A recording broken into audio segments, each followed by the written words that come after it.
Dia bilang ibu bidan, ya ulang lagi. Gigi besi. Coba itu. Begitu anaknya lahir cacat, apa dia tempelin? Kurang ngajar 9 bulan kau ganggu, kau siksa saya, tidak ada telingamu. Tidak, justru yang cacat paling dia sayang. Apa ada ibu-ibu meninggal anaknya yang cacat? Alhamdulillah untuk gue cepet mati. Tidak, justru yang cacat paling dia sayang. Coba. Ya, makanya kalau ada anak-anak kurang ngajar sama orang tuanya, pantas ketika Allah buat hidupmu susah. Baik-baik sama orang tua. Ya, ini cewek-cewek, jangan sampai kau lebih sopan sama bapak, lebih sopan daripada cowokmu, daripada bapakmu. Kalau bapaknya nasihati apa katanya? Sebentar lagi kita akan kedatangan tamu. Tamu kita bukan Jokowi, bukan Prabowo, bukan Erdogan, tapi tamu kita bulan suci Ramadan. Tanggal berapa orang puasa? Tanggal berapa? Tanggal berapa? Lobet orang-orang di Batam ya. Kecil suaranya. Tanggal berapa? 6. 6 atau 5? Hah? Nah, itulah orang Indonesia. Bingung kita, Pak. Satu Ramadan bingung. Ada yang bilang tanggal 5, ada tanggal 6. Tapi satu Muharram sama semua. Ya. Nah, kita akan kedatangan tamu namanya bulan suci Ramadan. Ibuku di kampung, kalau dia mau kedatangan tamu, maka dia segera berbenah diri. Rumah dipel, spraynya diganti, gorden diganti. Bahkan menu makanan pun lain dari biasa. Bahkan dia bilang, potong kue ayam, ada tamu mau datang. Coba, Masya Allah. Memang begitu mestinya kita dalam menyambut tamu, memuliakan tamu kita. Nah, insya Allah dalam hitungan beberapa hari lagi, kita akan kedatangan tamu, yaitu bulan suci Ramadan. Bulan suci Ramadan ini banyak sekali namanya. 1, bulan puasa. 2, bulan penuh ampunan. 3, bulan penuh rahmat. 4, bulan dilipat gandakan segala kebaikan. 5, bulan ada di dalamnya bulan yang lebih mulia, satu malam lebih mulia daripada 1000 bulan. Banyak macam, subhanallah, banyak sekali nama-nama bulan suci Ramadan ini. Nah, untuk menyambut bulan suci Ramadan ini, apa yang mesti kita lakukan dan apa yang kita lakukan di bulan suci Ramadan? Apa yang perlu kita lakukan, persiapkan. Zaman saya dulu masih sekolah, itu kalau di Makassar kalau mau bulan Ramadan ada yang disebut minggu terakhir. Minggu terakhir itu dia senang-senang. Dia pergi ke pantai, tenggelam, terakhir betul. Ya, ada yang ngambil band, ya, elektron, nyanyi-nyanyi, bakar jagung, macam-macam. Tapi alhamdulillah lambat laun mulai hilang itu. Maka anak-anak milenial sekarang dia gantilah dengan istilah tarhib Ramadan, menyambut bulan suci Ramadan. Cuma saya kalau ceramah ini terganggu konsentrasiku kalau banyak anak-anak lari-lari. Itu lari-lari sana. Itu bedanya orang Kristen. Itu orang Nasrani kalau dibawa anaknya ke gereja, dikasih duduk itu di sampingnya. Duduk kau nak, dengar itu pastor pendeta ceramah, khotbah. Kalau kita, duduk. Ada bilang mamanya, Pima kau main nak. Pergi lah main itu anaknya. Dan begitu ditanya, siapa anak itu? Tidak ada yang mau ngakui, malu diakui anaknya. Nah, ya. Ya Bapak, saudara-saudara sekalian. Apa yang perlu kita lakukan menyambut bulan suci Ramadan ini? Yang pertama, kita harus mempersiapkan diri secara fisik. Kenapa? Ramadan itu, puasa fisik. Puasa itu ibadah fisik. Tidak bisa orang puasa kalau sakit. Iya toh? Maka harus persiapkan fisiknya. Latihan dulu. Orang kalau main bola kan latihan dulu bos. Mau main futsal, tidak langsung masuk, main bola langsung, tidak. Kenapa? Keram kau punya otot, bisa jadi cedera ototnya. Maka ada pemanasannya dulu. Apa pemanasan sebelum masuk bulan suci Ramadan? Maka dimulai dengan apa? Kita puasa Senin Kamis dulu. Memulai dengan puasa-puasa sunnah. Supaya masuk Ramadan tidak kaget perutnya. Kenapa? Dia sudah terbiasa mulai latihan. Maka persiapkan fisik dulu. Yang berikutnya, selain fisik kita persiapkan apa? Ilmunya. Datang di sini, datang pengajian-pengajian begini. Maka adik-adik sekalian, bacalah ilmu, baca kitab. Supaya apa? Masuk Ramadan kita tidak bingung. Adik-adik remaja, belajar fikih, belajar mana yang memakruhkan puasa, mana sunnah-sunnah yang lebih bagus, mana yang mengurangi pahala, puasanya tetap sah tapi kurang pahalanya. Bagaimana hukumnya mimpi basah ketika siang hari? Ini banyak-banyak saya lihat anak-anak milenial. Anak-anak SMA tuh, Ustaz, bagaimana hukumnya kalau kita lagi puasa siang hari mimpi basah? Ada tuh mimpi basah kalau siang tuh? Iya. Nah, puasanya sah dengan catatan begitu bangun langsung pergi mandi. Bangun langsung mandi. Kalau mimpi, kalau kreatif sendiri batal. Batal puasamu bosnya. Nah, itu harus ditahu semua itu. Termasuk bapak-bapak. Ada yang tanya, Ustaz, ternyata kalau malam boleh berhubungan suami istri. Ya boleh selama itu kau nikah. Halal. Yang tidak boleh siang. Selesai sholat subuh sampai maghrib jangan kau coba-coba. Kalau kau coba dekat-dekat istri dan kau offside, kartu merah. Apa dendanya? Puasa kau 60 hari berturut-turut. 60 hari berturut-turut. Kalau malam boleh. Maghrib sampai subuh boleh. Tiba-tiba ada bapak-bapak bilang, Ustaz, kalau malam betul boleh? Boleh. Masya Allah Ustaz, saya sudah 5 tahun biar malam tidak juga. Nah, kadongok kok. Makanya belajar kok bos. Ya? Nah, itu semua penting kita ketahui. Ustaz, bagaimana kalau menelan ludah pada saat puasa? Itu waktu kecil kan kita bilang kalau menelan ludah batal. Akhirnya kita meludah terus. Kering tenggorokan. Boleh kalau ludah, biar kau kasih keluar lagi, masuk lagi, keluar lagi, masuk. Boleh. Yang penting kau tidak tambah. Misalnya begini, tambah. Batal itu bos. Kalau yang di dalam tenggorokanmu keluar masuk, boleh. Yang penting kau tidak jijik. Keluar lagi. Nah, boleh kalau itu. Ya. Bagaimana kalau sikat gigi di bulan suci Ramadan? Boleh. Boleh. Yang penting jangan kau telan air. Pura-pura sikat gigi. Nah, mamamu bisa kau tipu tapi Tuhan Maha tahu. Dia kalau Ramadan dia kumur-kumur 3 kali masuk, 1 yang keluar. Berarti dia korupsi 2 ini. Itu harus tahu ilmunya, semua harus kita tahu.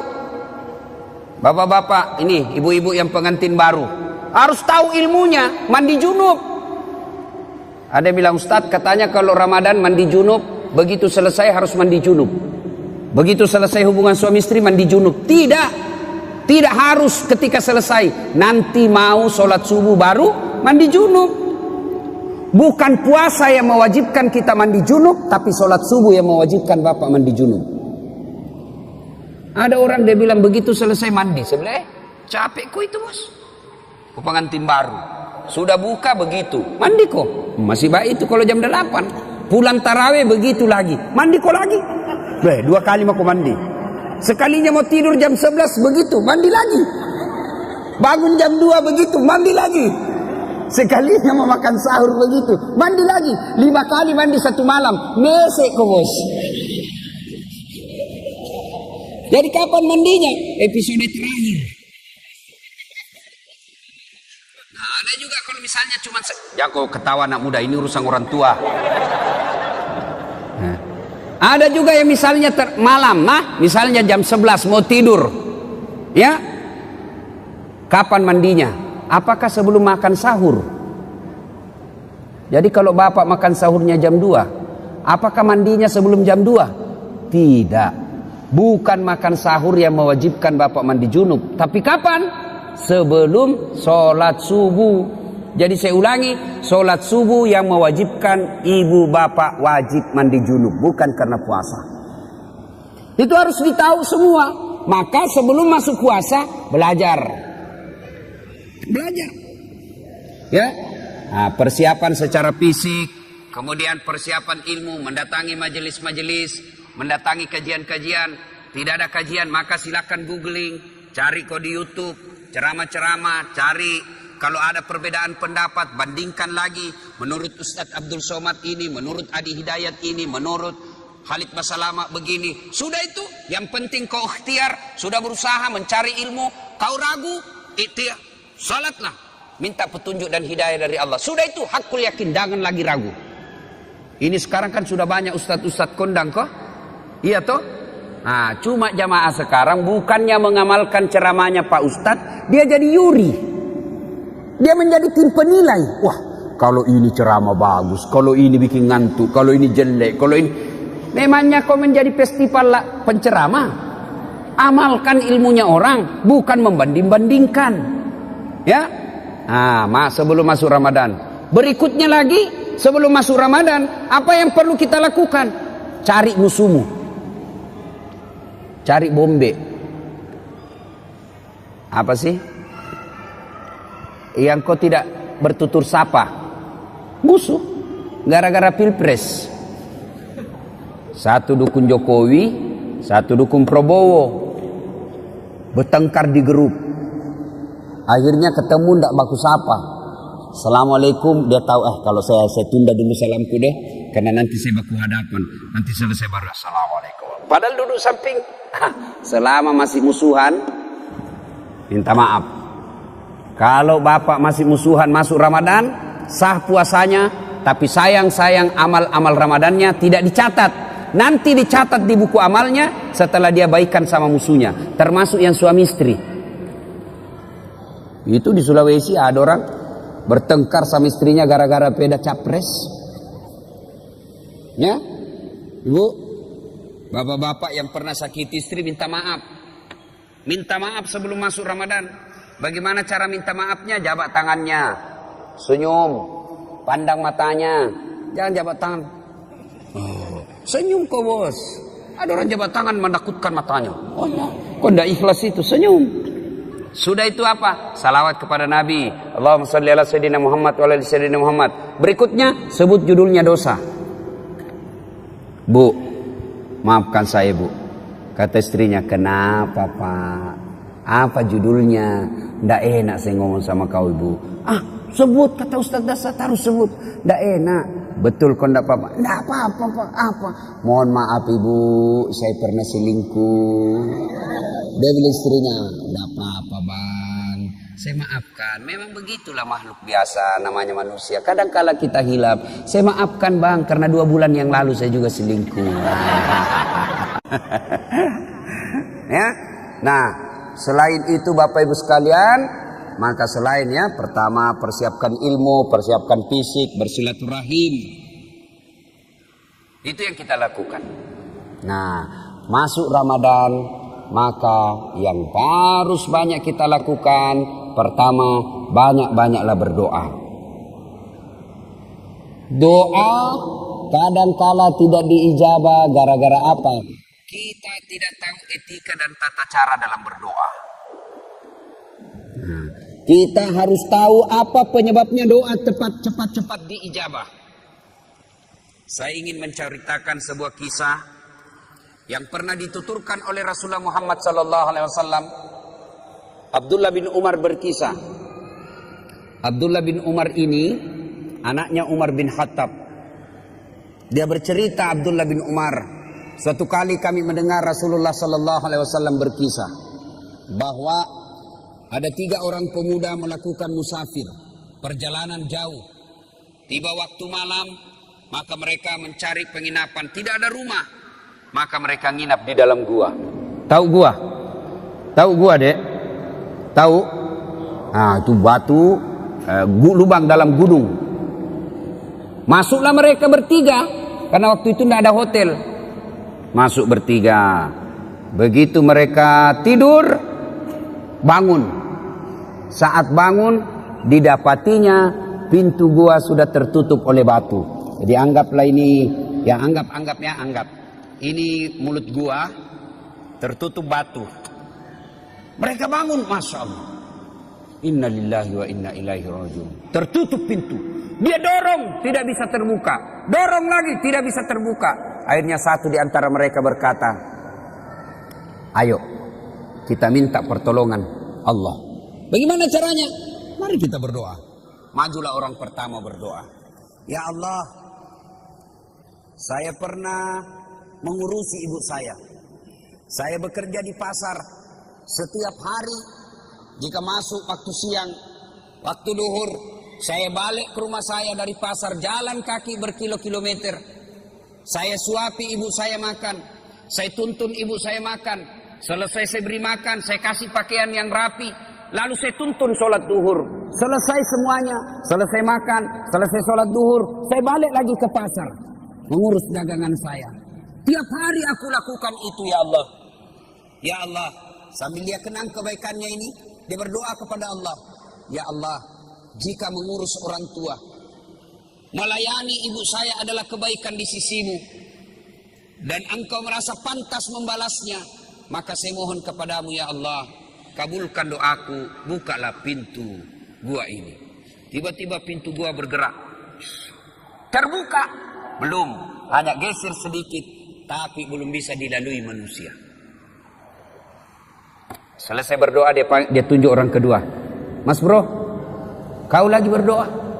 Maju orang kedua berdoa. Ya Allah, saya pernah mencintai seorang perempuan yang tak lain adalah sepupuku sendiri.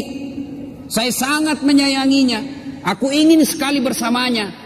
Dan dua satu ketika datanglah perempuan ini meminta tolong kepadaku. Mas, tolonglah saya, pinjami duitmu. Saya butuh sekali duit. Katanya ini anak muda, boleh saya pinjami kamu, tapi dengan catatan, temani saya tidur satu malam. Bagaimana caranya? Nah, kau bukan muhrim. Terserah. Mau kau saya bantu? Itu. Kalau kau tidak mau, tidak usah. Saya tidak pinjami kau. Karena butuh sekali ini perempuan. Akhirnya oke, saya terima persyaratannya. Maka ketemulah mereka di tempat yang mereka telah sepakati. Pada jam yang mereka telah sepakati. Datanglah ini perempuan. Mulai dengan berpakaian cantik. Sampai telanjang bulat. Telanjang bulat. Bukan telanjang segitiga. Telanjang bulat. Saya tidak tahu juga. Jangan kau tanya saya kenapa disebut telanjang bulat. Saya juga tidak tahu kenapa. Karena memang sudah begitu sejak lahir. Ditanya saya. Kenapa orang tidak bilang telanjang segitiga ya? Telanjang segi empat. Atau telanjang persegi empat. Telanjang bulat. Tidak tahu kenapa. Jangan kau tanya saya tidak tahu jawabannya. Dia sudah telanjang bulat ini perempuan. Ini laki-laki sudah mau mendatanginya. Tiba-tiba laki-laki ini seolah-olah melihat rambu lalu lintas. Huruf P silang warna merah. Dilarang parkir. Oh tidak jadi ini laki-laki. Astagfirullah. Dia tinggal, dia palingkan pandangan. Dia bilang, ini duit. Ambil ini duit. Bagaimana? Tidak jadi. Terlanjur nih. Tidak jadi. Jadi, kau tidak usah utang. Ambil saja ini duit. Saya bantu kau lillahi ta'ala. Kira-kira kalau kau bos? Tak kalah nih deh. Masya Allah. Dia tinggalkan. Sambil mengenang kebaikannya itu. Lalu dia berdoa kepada Allah. Ya Allah, jika pada saat itu saya mampu mengendalikan diri, saya tidak berzina padahal dia sudah di depan mata saya. Saya tidak berzina karena saya takut kepadamu ya Allah. Jika itu adalah kebaikan di sisimu, saya mohon kepadamu ya Allah, kabulkan doaku, bukalah pintu ini. Akhirnya bergetar lagi tuh pintu gua. Tapi belum bisa dilewati. Maju orang ketiga. Kau yang terakhir. Majulah orang ketiga. Ya Allah, saya pernah punya pegawai. Sebelum dia gajian dia pergi merantau. Maka aku simpanlah dia punya gaji bulanan. Gaji bulanan itu kemudian saya belikan seekor kambing perempuan, kambing betina hamil tidak ada suaminya. Kenapa ketawa? Namanya juga kambing. wajar, masa ada kambing akad nikah. Tapi sekarang banyak tuh cewek saingan sama kambing. Hamil tidak ada suaminya deh, beleng-beleng. Kambing lalu saya pelihara dengan baik, mulai dari 1 ekor, beranak pinak menjadi puluhan ekor, kemudian menjadi ratusan ekor. Pada saat jumlahnya sudah ratusan ekor, datanglah pegawai saya ini menagih dan meminta gajinya. Mana gajiku? Lalu dia berkata, tuh gajimu, tuh ada di kambing. Ada semua itu kambing di lapangan. Maksudnya apa?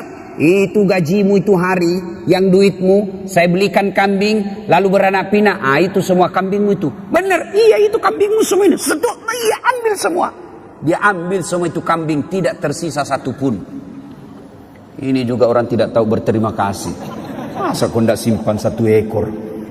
Diambilnya semua. Ya Allah, jika mau melihara amanah, jika memelihara amanah dan tanggung jawab adalah kebaikan di sisimu, dan itu patut mendapat balasan, maka balaslah kebaikanku ini dengan mengabulkan doaku. Ya Allah, bukalah pintu gua ini. Alhamdulillah pintu gua bergeser. Alhamdulillah lagi mereka sudah bisa keluar. Nah, ini hadisnya Imam Bukhari pada nomor hadis kalau saya tidak salah 119. Dikisahkan ini. Nah, dari kisah ini apa pelajaran yang bisa kita ambil? Apa pelajaran yang bisa kita petik dari kisah ini? Pertama, ternyata tidak ada manusia yang tidak ada masalahnya. Adik-adik, ada enggak di sini yang tidak ada masalahnya? Ada? Jatuh cinta. Apa masalahmu? Dia suka enggak saya? Nah, sudah disuka, selesai masalahmu? Belum. Lamar, dia terima enggak saya? Sudah dilamar, selesai masalah? Tidak, masalah baru. Apa? Uang panai. Orang Bugis uang panai, cocok enggak? Oke, diterima uang panai, masalah selesai itu, menikah. Sudah menikah, selesai masalah? Tidak. Apalagi mau punya rumah. Sudah punya rumah, selesai masalah? Tidak. Mau punya anak. Sudah punya anak, selesai masalahnya? Tidak, langsung tua dilihat istrinya, jelek lagi dilihat istrinya, mau lagi kawin lagi. Coba, tidak orang tidak ada masalah, semua ada masalah. Bahkan ini saya lihat semua ini muka-muka penuh masalah ini semua ini. Yang paling banyak masalahnya sekarang itu caleg yang tidak terpilih dan banyak utang balihonya. Itu paling banyak masalahnya itu. Ayo, tidak ada orang tidak ada masalahnya, semua punya masalah. Belajar dari kisah tadi, jangankan kita yang tinggal di kota Batam, ini saja manusia dalam gua ada masalahnya, apalagi kita. Jangankan kita yang banyak dosa dan kesalahan, yang hampir tiap hari punya dosa, hampir tiap hari punya maksiat. Nabi dan Rasul tidak ada dosanya itu Nabi Muhammad. Apa tidak punya masalah? Penuh dengan masalah hidup beliau, rentetan masalah dan masalah. Masih 6 bulan sudah lahir, belum lahir sudah meninggal wafatnya. Wafat bapaknya, baru 3 hari diambil ibu susunya Halimatus Sa'diyah. 4 tahun bersama ibu susu kembali ke ibunya. Baru 2 tahun bersama ibunya, meninggal pula ibunya ketika usia 6 tahun. Diambil oleh kakeknya, baru 2 tahun bersama kakeknya, meninggal pula kakeknya. Diambil oleh pamannya. Usia 12 tahun mereka, Rasulullah sudah mulai berperang. Ikut perang, bukan perang agama tapi perang kelompok. Usia 16 tahun mulai berdagang bersama paman beliau. Jalan kaki naik unta ke Syam. Penuh dengan masalah. Di Mekah diusir dari kampungnya. Siapa yang mengusirnya Nabi? Bukan orang lain. Siapa yang mengusirnya? Pamannya sendiri. Nabi saja penuh dengan masalah. Minta pertolongan ke Taif. Apa dibantu di Taif? Tidak, dilempari satu kampung di Taif. Nabi penuh dengan masalah. Apalagi kita. Kalau begitu, bukan masalah kita. Masalah kita adalah bagaimana mengatasi masalah. Itu. Kalau Nabi ada masalahnya, beliau ambil wudhu, sholat, hajat, minta pertolongan kepada Allah. Kita ada masalah, ambil HP, update status, berdoa di Twitter, berdoa di Facebook. Sedikit-sedikit, ya Allah lindungilah suamiku. Ya Allah murahkan rezekiku. Ada status lagi, ya Allah halalkan segala usahaku. Sibuknya itu Tuhan membaca statusmu. berdoa di status bos, berdoa di atas sajadah selesai sholat. Maka adik-adik ketika ada masalah, diajarkan dari kisah ini, semua ada masalah. Tidak ada manusia yang tidak ada masalahnya. Kamu pikir Ustadz tidak ada masalahnya? Ustadz juga banyak masalahnya. Satu hari dikasih 5 ceramah, masalah itu juga. Capek orang bos. Coba, kadang-kala datang capek kita, selesai ceramah disuruh lagi selfie. Selfie sudah selfie lagi. Orang sudah keringatan, capek, selfie. Disuruh senyum, orang capek ini. Coba. Semua orang punya masalah. Tidak ada orang tidak punya masalah. Semua orang punya masalah. Alhamdulillah. Allah cuma minta sabar, sempurnakan sholat. Ya?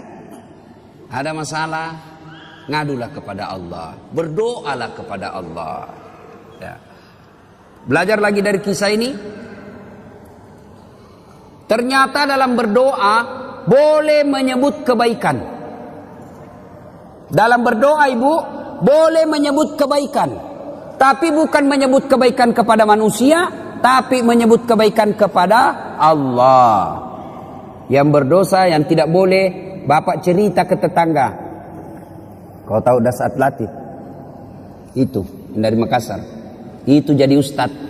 Saya kasih sekolah itu dari SD sampai SMP. Saya lihat itu dia tidak ada papanya. Saya yang kasih sekolah. Tidak jadi manusia itu kalau bukan saya. Tidak boleh begitu. Tidak boleh. Tapi menyebut kebaikan kepada Allah ketika berdoa boleh. Ya Allah, saya pernah ngurus anak yatim piatu. Sepupu saya sekolahkan. Mulai dari SD, SMP, SMA, kuliah. Lalu aku nikahkan dengan wanita baik-baik. Jadi dia sekarang sudah menjadi orang yang berhasil. Jika itu adalah kebaikan di sisimu ya Allah, kabulkan doaku ya Allah, murahkan rezekiku ya Allah. Boleh. Ya Allah, saya pernah mencintai seorang wanita ya Allah. Aku sangat mencintainya. Aku sangat menyukainya. Dia pun mau sama saya, tapi mau muntah lihat saya ya. Nah, boleh menyebut kebaikan-kebaikan, boleh. Ya. Yang ketiga, hikmah dari kisah ini. Ternyata yang bisa menyebabkan doa cepat diijabah Allah, cepat dikabulkan Allah, satu, birrul walidain. Berbuat baiklah kepada kedua orang tua. Ini adik-adiknya kan banyak semua ini ya. Siapa yang masih hidup orang tuanya? Katakan. Yo. Yang sudah tidak ada satu? Yang tidak ada dua-duanya? Coba. Bapak yang masih ada orang tuanya, mau cepat dikabulkan doa, urus orang tua dengan baik. Adik-adik mau cepat kerja yang baik, tidak usah kau cari muka sama pejabat. Kau sudah punya muka itu. Ada kan orang suka sekali cari muka. Siap Pak, siap. Apa siap? Lebih kau cari muka sama orang tua Allah. Dengan cara apa? Cari muka pada Allah. Dengan cara apa? Muliakan orang tuamu. Muliakan orang tua. Itulah sumber berkah. Banyak diantara kita cari berkah ke guru, cium tangan ulama, datang ke makam ini, ziarah ke makam ini. Lalu ibumu di rumah kau tidak urus, gimana mau baik hidupmu? Ada ndak orang yang mencintai kita seperti cintanya orang tua? Ada ndak orang yang sayang kepada kita melebihi cintanya orang tua? Tidak ada. Inilah orang tua yang sangat mencintai kita. Adik-adik, saya tanya ibu, bu, ada ndak orang mau kerja 24 jam tidak digaji? Ada? Ada. Siapa? Ibumu. Itulah orang tua. Kerja 24 jam ngurus kita, ndak pernah minta digaji. Malah dia yang kasih kita duit. Itulah orang tua. Kalau ada anak-anak kurang ajar, sekali-kali kau lihat itu ibu hamil. Lihat itu ibu hamil. Menderita itu ibu hamil, kasihan. Jalannya aja itu.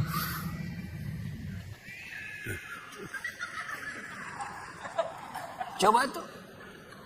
Apalagi kalau dia sudah 7 bulan. Oh kakinya ada di sini. Oh naik lagi di sini. Mesut nih, mesut. Coba. Kasiannya itu ibu hamil. Dah. Apalagi kalau dia tidur. Coba lihat ibu hamil kalau tidur. Nggak ada enaknya. Satu aja kasihan gayanya itu, gaya pasrah.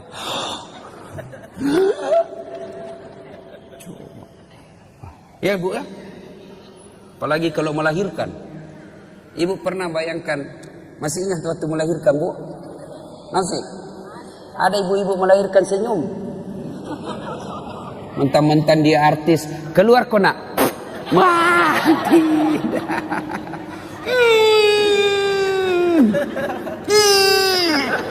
Dia bilang ibu bidan, ya ulang lagi. Gigi besi. Coba itu. Begitu anaknya lahir cacat, apa dia tempelin? Kurang ngajar 9 bulan kau ganggu, kau siksa saya, tidak ada telingamu. Tidak, justru yang cacat paling dia sayang. Apa ada ibu-ibu meninggal anaknya yang cacat? Alhamdulillah untuk gue cepet mati. Tidak, justru yang cacat paling dia sayang. Coba. Ya. Makanya kalau ada anak-anak kurang ngajar sama orang tuanya, pantas ketika Allah buat hidupmu susah. Baik-baik sama orang tua. Ya, ini cewek-cewek jangan sampai kalau lebih sopan sama bapak, lebih sopan daripada cowokmu, daripada bapakmu. Kalau bapaknya nasihati apa kata? Apa sih bapak tahu? Itu dulu, belum ada medsos dulu. Sekarang sudah modern pak, beda zamannya bapak dulu. Dikasih tahu baru satu bapaknya ngomong dia sudah 19. Giliran cowoknya yang ngomong terserah abang aja deh. Beleng-beleng. Tahu beleng-beleng? Tahu beleng-beleng? Ah itu beleng-beleng itu makan es krim ditiup. Oh,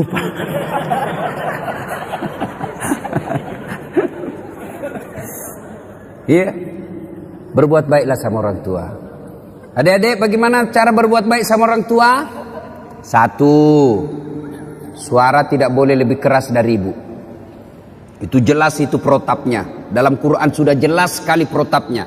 Imma yablughanna indakal kibra ahaduhuma aw kilahuma fala takul lahuma uf wala tanharhuma wa kullahuma qaulan karima. Itu sudah ada dalam Quran itu. Jangan kau berkata sakit hatiku Ustaz. Berapa sakit hatimu dibanding sakitnya melahirkan? Ada kan anak-anak kasihan itu siapa yang besarkan neneknya? Sejak lahir ditinggal sama ibunya. Ibunya pergi menikah lagi, bapaknya menikah lagi. Akhirnya ini anak dibesarkan oleh neneknya, disekolahkan dengan baik, dapat kerja yang baik, ternyata baru pulang ibunya. Ibunya gagal pernikahan keduanya, bapaknya pun demikian. Lalu datanglah ini orang tua ke anaknya yang tidak pernah diurusnya. Ini anaknya marah. Apa bapak saya dia terima beres, ibu saya tidak pernah diurus. Biar kau kasih haji ibumu 2 kali. Kau belikan ibumu 1 kilo emas. Kau bikinkan istana belum seimbang dengan darah yang ada menetes dalam dirimu. Itu dari orang tua. Ya, jadi tidak ada jalan itu mau melawan orang tua. Belajar dari kisahnya Ibrahim alaihissalam. Ibrahim alaihissalam dapat siapa namanya bapaknya Ibrahim? Siapa? Azor. Dia nyembah berhala. Ibrahim mau ribut sama bapaknya, mau lawan bapaknya. Apa kata Ibrahim? Kata Allah, sadar kau Ibrahim. Bapakmu itu, tapi dia nyembah berhala ya Allah. Allah berfirman, bagaimanapun dia bapakmu, jangan kau lawan bapakmu. Ya? Jadi, agar doa cepat diijabah Allah, birrul walidain. Berbuat baiklah kepada kedua orang tua. Adik-adik saya menganjurkan, pulang ini cium tangan orang tua. Kalau saya bukan cuma tangan, kakinya ibu saya cium. Ya, kalau mau berkah hidup bos, sudah muliakan orang tuamu. Allah yang ngurus kamu, bisa beli mobil, bisa punya rumah, mendapat istri yang baik. Caranya apa? Birrul walidain, berbuat baiklah kepada kedua orang tua. Yang kedua, yang menyebab doa cepat diijabah Allah adalah menghindari dosa dan maksiat. Bagi kita laki-laki dosa yang paling besar itu apa? Dosa perempuan. Tapi ini perempuan tolong kami kerjasama. Ya, kami ini laki-laki jaga mata, tolong kalian jaga akhlak. Biar kami setengah mati jaga mata, kalau kalian gentayangan susah. Masa kita mau jalan begini terus? Ada paha, ada dada, ya pasti dia dilihat barang bagus, bos. Tapi jangan kok aniaya kami. Saya ini paling kasihan saya itu kalau di Makassar. Saya keluar rumah sholat duha dulu, berdoa dulu, zikir dulu. Baru 10 menit keluar dari rumah di jalan, habis saya punya zikir. Sebelah kanan dada, balik ke kiri paha, di depan kita dada, balik ke belakang pantat. Waduh, habis. Dia bilang orang, kenapa kau lihat Ustaz? Pasti dilihat, barang bagus bos. Makanya jangan, kata Nabi, jangan gara-gara perbuatanmu orang berdosa. Ya, kita ini dosa yang paling gampang membuat kita masuk neraka, mata. Itu ini yang paling gampang masuk neraka kita. Tadi lihat tiba-tiba kita zikir, tiba-tiba lihat cewek, ada cewek cantik, kelihatan pahanya. Kira-kira kalau lagi duduk depan rumah lihat cewek kelihatan pahanya, apa kau baca cowok? Apa? Bukan alhamdulillah bos. Bukan. Apa diucapkan? Subhanallah, maha suci Allah yang telah menciptakan keindahan itu. Bukan itu paha dipuji, tapi Allah dipuji karena dia ciptakan itu paha indah. Maha suci Allah yang telah menciptakan keindahan itu. Itu pahala. Orang Bugis bilang dalemak galendrong. Rezekimu itu bos. Kapan batasnya? Batasnya kedipan. Begitu berkedip, istighfar, palingkan pandangan. Astagfirullah. Jangan juga setelah kau tahan kedipannya. Pas berkedip dia bilang astagfirullah. Tapi matanya tidak dipalingkan. Astagfirullah. Astagfirullah. Bukan begitu. Ya, jelas ya. Menghindari maksiat, menghindari dosa. Dan dosa buat kita ini anak muda, yang paling besar peluang kita berdosa adalah zina. Perempuan. Makanya adik-adik sekalian yang sudah sarjana atau sudah tidak punya cita-cita untuk kuliah, tamat SMA, dan kau sudah mulai pintar berdewasa mencari-cari nafkah, segeralah menikah. Tidak usah khawatir, rezeki Allah yang ngatur. Nah, menghindari maksiat, menghindari dosa. Dan yang ketiga, yang membuat doa kita cepat diijabah Allah adalah memelihara amanah. Amanah tidak mesti jabatan. Ini kita semua ada amanah kita. Tanggung jawab kita ada. Ibu bapak orang tua tanggung jawabnya apa? Ngurus anak. Ketua RT amanahnya apa? Ngurus rukun tetangga. Caleg amanahnya apa? Suara rakyat. Itu semua amanah. Orang yang memelihara amanah, maka akan mengabulkan, akan menyebabkan cepat doanya dikabulkan Allah. Saya bukan caleg Ustadz, anggota DPR bukan, ketua RT bukan, ketua organisasi bukan. Apa amanah yang Allah berikan kepada kita? Amanah yang Allah berikan kepada kita adalah anggota tubuh. Ini semua nanti akan ditanya. Mata kita akan ditanya, tangan kita akan ditanya, kaki kita akan ditanya. Dalam Al-Quran kan Allah jelaskan, Bismillahirrahmanirrahim, Al-yawma nahtimu ala afwahihim wa tukallimuna aydihim wa tashhadu arjuluhum bima kanu yaksibun. Tangan kita akan bicara, mulut kita akan bicara, kulit-kulit kita akan bicara atas segala nikmat. Nikmat itu amanah yang Allah berikan kepada kita. Mata ini amanah yang Allah berikan, maka jangan dipergunakan kecuali yang bermanfaat. Cara membersihkan anggota tubuh dari dosa. Anggota tubuh ini dibersihkan dari dosa dan kesalahan. Bagaimana caranya? Salah satu caranya ketika wudu. Berapa kali minimal kita wudu? Berapa kali minimal wudu ibu? Berapa? Minimal 5 kali. Sholat 5 waktu. Maka Nabi mengajarkan setiap wudu kau doa. Mulai dibasuh tangan. Jari-jari mulai. Itu sudah diajarkan doa. Ya Allah, ampuni dosa yang telah dilakukan tangan saya. Tangan kanan jari-jarinya masuk, jari-jari kiri masuk, yang panjang kukunya hati-hati, bisa masuk setan di situ. Sambil berdoa, ya Allah, ampuni dosa yang telah dilakukan tangan saya. Apa dosa tangan? Orang Makassar bilang kopi. Apa kopi? Colek. Teman SMA dicolek. Coleknya dengan nafsu. Bisa itu dibedakan bos, colek teman dengan colek syahwat. Kalau colek teman sedikit saja dia. Kalau colek nafsu pak 5 jari. Nah itu colek nafsu itu.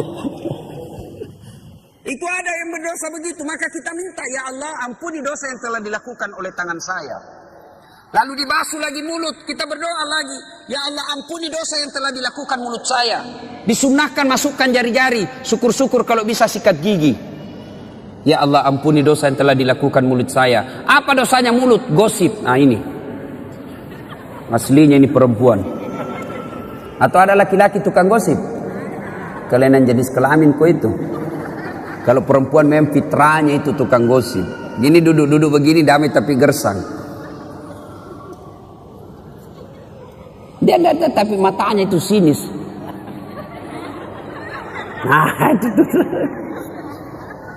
Ya, nah dibasuh lagi hidung, basuh hidung dimasukin sunnah itu, masukin air sedikit, baru keluarin.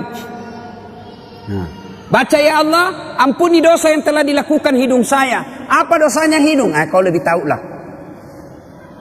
Mencium yang bukan landasannya. Sudah itu membasuh wajah. Ini yang paling banyak. Ya Allah, ampuni dosa yang telah dilakukan oleh mata saya. Dan putihkanlah wajah saya di padang mahsyar kelak. Nah, apa dosa mata? Ngintip. Nah itu dosa. Maka kita minta ampuni dosa yang telah dilakukan mata saya. Dan putihkanlah wajah saya di padang mahsyar kelak. Salah satu tanda umatnya Rasulullah nanti di akhirat, wajahnya bercahaya ibarat bulan. Nah sudah itu dibasuh lengan. Ini yang paling banyak kita salah. Basuh lengan sunnahnya dari jari ke siku. Ya toh berarti prakteknya begini kan? Tapi yang kita praktek apa? Siku ke jari, buka keran.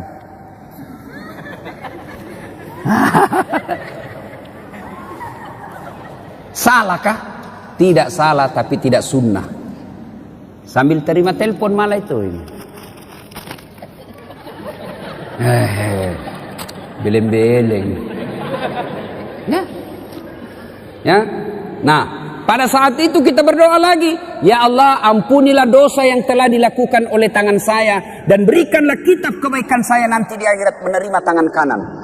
Itu kata Nabi, siapa orang yang diberikan kitab kebaikannya, ijazahnya, laporannya dengan tangan kanan atau dari depan, maka dia masuk surga. Sebaliknya, apabila diberikan kitabnya dari tangan kiri atau dari belakang, maka dia masuk neraka. Maka kita berdoa, ya Allah berikan catatan kebaikanku nanti di akhirat menerima tangan kanan. Ya, sudah basuh itu. Berikutnya membasuh rambut. Ketika dibasuh rambut, disunnahkan lagi berdoa, ya Allah ampunilah, ya Allah haramkanlah diri saya disentuh api neraka. Dibasuh. Cuma biasa anak muda ini yang sisirnya sudah dikasih pamode apa? Hah? Pamode apa? Pomade. Ah itulah. Kita dulu waktu kecil pak, tidak banyak jenisnya merek rambut. Anu ji, tanco. Kalau ngambilnya tidak cukup 1 jari, 2 jari ngambilnya. Baru kusut. Pas kena matahari keluar semua keringat di sini. Tanco. Sudah tanco modern sedikit apa? Minyak kemiri. Sekarang sudah baca cukurnya saja anak-anak sekarang model macam-macam. Ada sungainya. Ada kayak got di sini. Diganti gotnya di sini, ada juga di sini. Masya Allah. Sudah dikasih lah itu pamod. Oh rambutnya tidak mau goyang. Akhirnya wuduknya dia begini saja. Beleng-beleng. Ya, tidak sah itu wudukmu, pasti. Karena dalam Quran membasuh sebagian rambut. Jadi kalau kau tidak basuh rambutmu tidak sah. Ya Allah, haramkanlah diri saya disentuh api neraka. Sudah itu, basuh telinga, ampunilah dosa yang telah dilakukan telinga saya. Dan basuh kaki, ya Allah, ampuni dosa yang telah dilakukan kaki saya. Dan lekatkanlah kaki saya di jembatan Siratal Mustaqim nanti. 5 kali bos kita berdoa sehari semalam. 5 kali. Masa Allah tidak ampuni dosa? Cuma yang jadi masalah, kadangkala kita wudu buru-buru, selesai, bahkan sambil menyanyi, yo ayo, ay. Ya? Nah, saudara-saudara sekalian, inilah 3 yang membuat doa kita cepat diijabah Allah. 1, birrul walidain. 2, hindari maksiat. 3, memelihara amanah. Kalau 3 hal ini dilakukan pada saat bulan suci Ramadan, maka banyak-banyaklah meminta kepada Allah. Dalam bulan suci Ramadan, Allah malu tidak mengabulkan doanya orang-orang yang berdoa. Maka manfaatkanlah bulan suci Ramadan, banyak-banyak berdoa. Saya sudah berdoa Ustadz, sudah saya lakukan itu yang 3 sunnah tadi ini. Kenapa doaku tidak dikabulkan Allah? Berarti apa yang kalian minta tidak baik buat kalian. Ya Allah, mudah-mudahan suamiku bisa beli mobil. Malah mobil terjual. Allah tahu ibu, kalau ada mobilnya suami dipakai selingkuh. Allah tahu. Ya Allah, mudah-mudahan saya bisa lulus universitas terkemuka sesuai cita-cita dan impianku. Tidak lulus, jangan sangka buruk, sangka baiklah. Berarti apa yang kalian itu minta tidak baik buat. Ya Allah, mudah-mudahan bapakku tulus nyalek, kok tidak lulus, tidak lolos. Berarti bukan itu yang terbaik. Dan Rasulullah sallallahu alaihi wasallam pernah mengisahkan di surga kelak ada orang masuk surga lalu diberi hadiah oleh Allah. Nih hadiahmu. Ini banyak sekali hadiah. Lalu orang ini berkata, ya Allah, banyak begitu kau kasih saya. Rasanya amal yang saya lakukan di dunia tidak sebanyak ini. Kenapa banyak begini? Ibaratnya amalnya cuma 5, Allah kasih 5.000. Lalu Allah menjawab, ketahuilah, itulah doa-doamu yang tidak aku kabulkan ketika kau hidup di dunia. Karena saya tahu kau tidak mampu memikul apa yang kau minta itu. Berarti tidak ada doa yang tidak diijabah. Yang ada adalah Allah menunda doanya selama doa itu kita lakukan dengan sebaik-baik. Ibu bapak saudara-saudara sekalian, inilah tausiah kita pada hari ini. Mudah-mudahan ada manfaat dan kebaikan di dalamnya. Selamat memasuki bulan suci Ramadan. Kita berdoa, lagi berapa hari?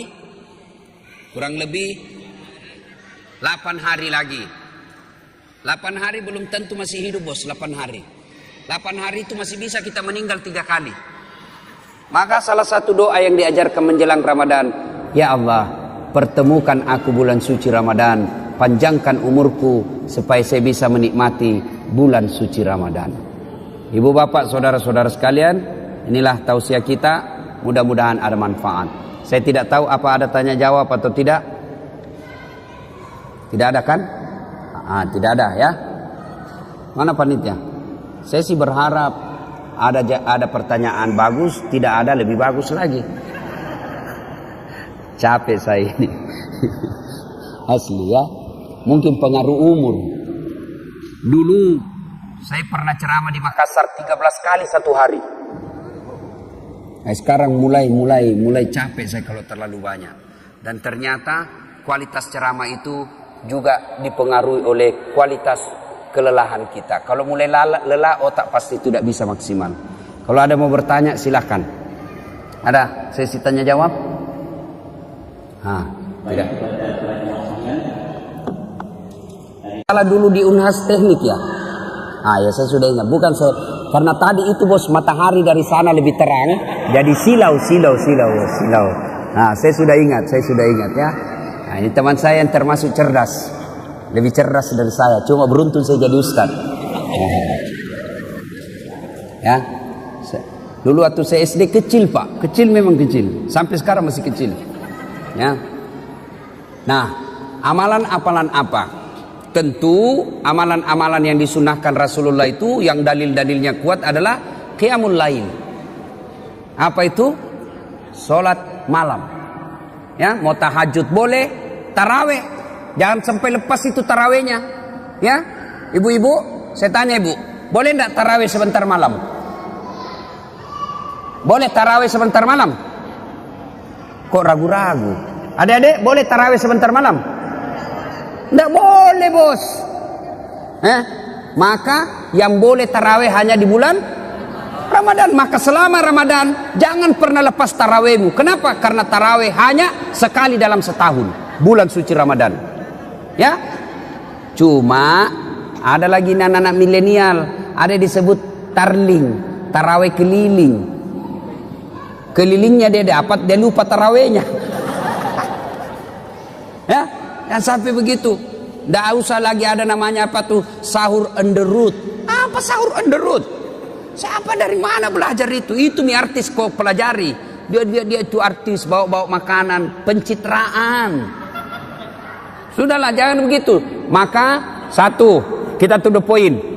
Ibadah-ibadah yang paling dianjurkan Nabi, salat lail. Ya, salat lail itu tarawih, tahajud, witir. Kalau witir biar tiap malam boleh. Ya, tahajud tiap malam boleh. Tapi tarawih hanya ada di bulan suci Ramadan. Sudah tarawih apa lagi?